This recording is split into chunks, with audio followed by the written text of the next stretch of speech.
They will shock you, and that is one thing about being a game developer is it beats the hubris out of you.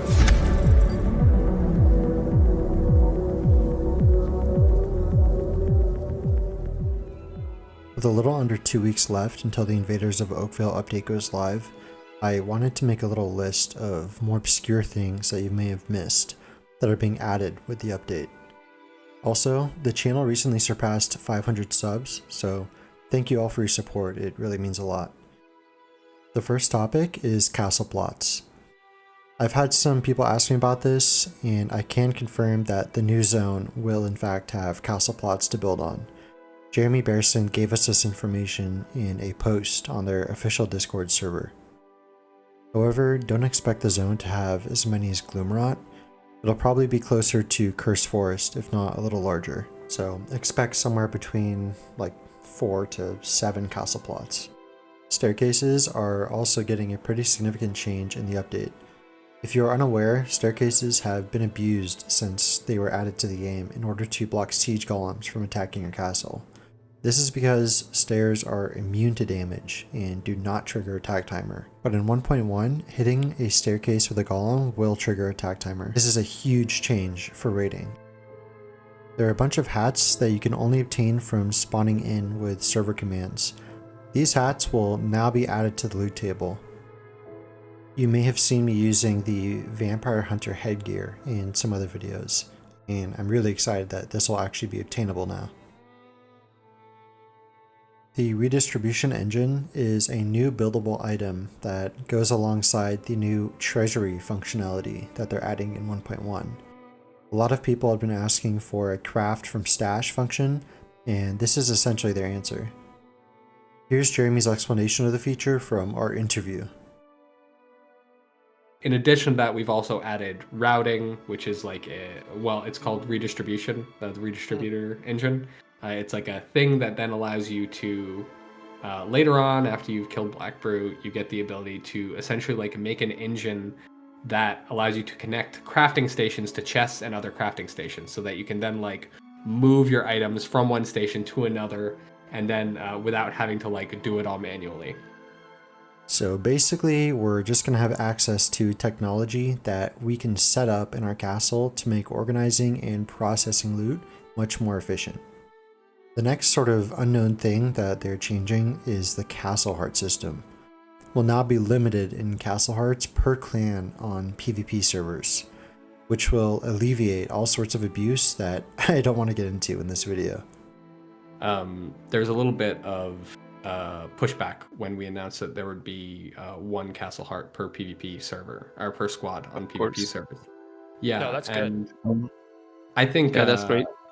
I think it should be 1. No, it certainly should be 1. There's nothing. Definitely should be 1. You don't want to like getting through a base, because that's the end game, right? Everybody's going to build up all their bases so that they all look like the loot store, and then like the knock wall down simulator, and then an hour and a half goes by, and you're like, oh, we got nothing, guys. It only cost us all these resources to craft all these golems, but these guys had it in one of their 3 other bases. So yeah, I completely just loot lock it.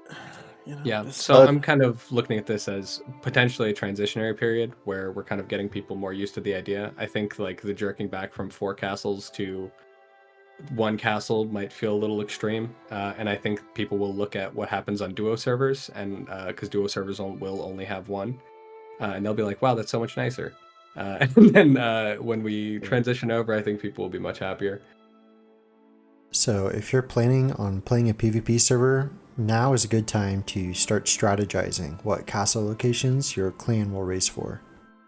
You only have access to 2 castle hearts per 4-player clan and 1 castle heart in a duo. Another feature they've teased is the new horse training and passive system. We're getting the ability to place stables in our castle where we can upgrade our horses and learn special passives unique to your horse. We were also shown a new boss in the Dunley farmlands, located at the Dunley horse track. So it looks like we'll have access to this feature pretty early on in progression, so make sure you stop by the racetrack to kill this boss and find a horse so you can start training it in your castle in preparation for the ability to dominate that horse a little bit later on in the game.